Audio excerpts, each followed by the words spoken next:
Los cationes intercambiables. En el tema que vamos a desarrollar hoy, vamos a poner especial énfasis en la posición, en el lugar que ocupan dentro del suelo estos cationes, ¿sí? Para eso recordemos que tenemos una fase líquida en donde todos los iones que están en esa fase líquida son electrolitos, por lo tanto son iones solubles.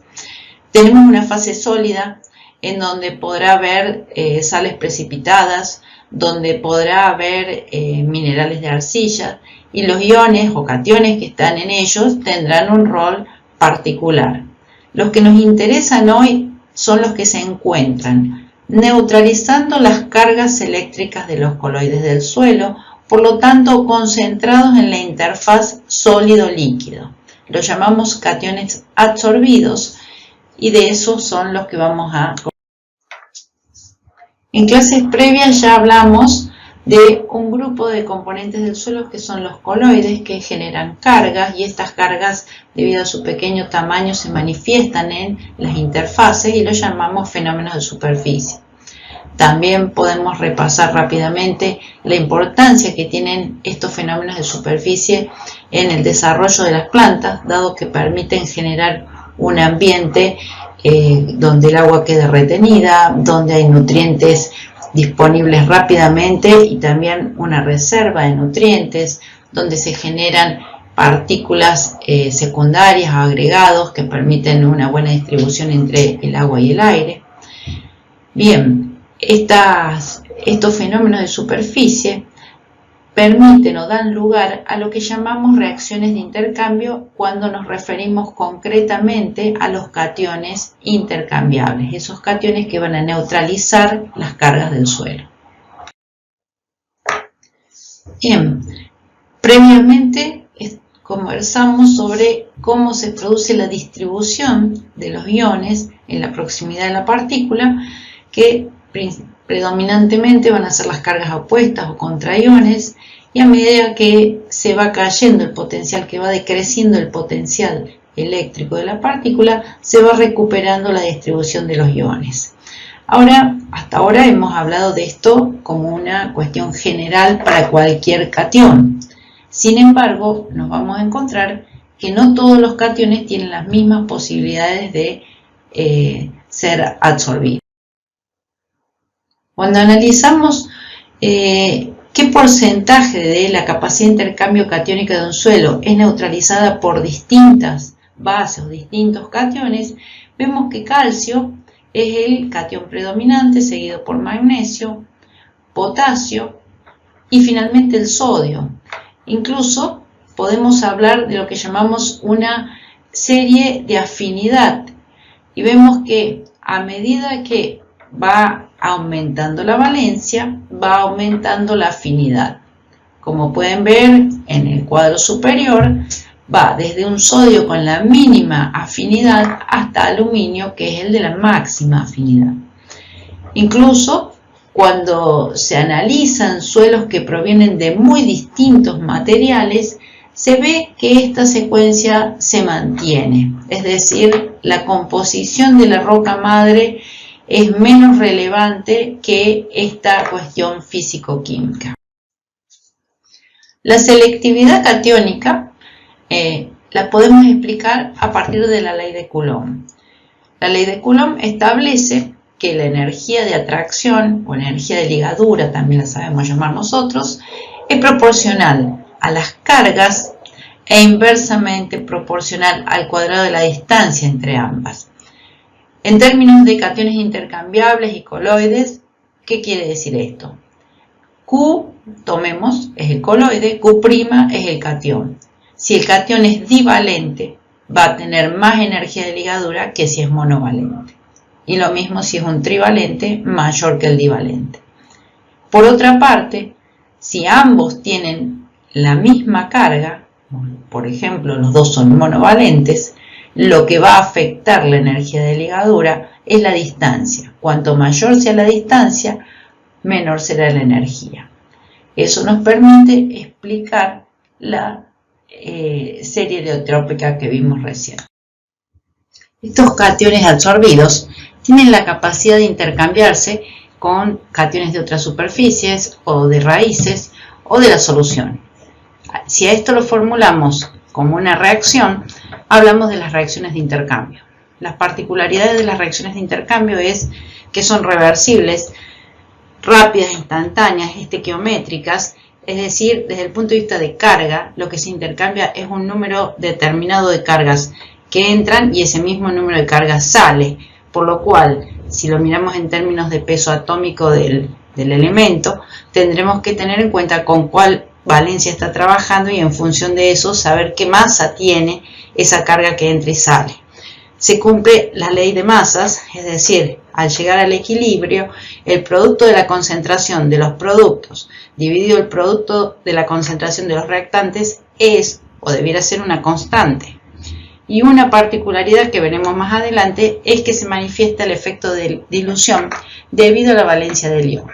En el esquema que tenemos ahí en el ángulo derecho superior vemos una representación gráfica de lo que ocurre cuando se hace una fertilización con cloruro de potasio. Al crecer la concentración de potasio en la solución, desplaza ciertos cationes que estaban absorbidos, como puede ser calcio, y ese lugar lo ocupa el potasio. Como cualquier reacción química, a las reacciones de intercambio las podemos formular en términos de ecuación, y hablamos de las ecuaciones de intercambio. Ustedes pueden ver que tenemos escrito una igualdad, un equilibrio en donde calcio absorbido va a ser reemplazado por 2 sodios, entra el sodio, queda absorbido y sale calcio. Y vemos que se mantiene la acción de masas, es decir, tenemos la misma cantidad de cada lado de la doble flecha. A su vez podemos escribir esto para buscar una constante, es decir, ponemos los productos divididos los reactivos. Recordemos que los coeficientes siempre en las reacciones químicas pasan a ser exponentes. Al convertir una reacción de intercambio en una ecuación de intercambio, podemos ver también cómo la selectividad catiónica es afectada por la concentración que tiene la solución del suelo. Y esto va a dar lugar a un efecto que llamamos efecto dilución. Acá tenemos planteada la reacción. A continuación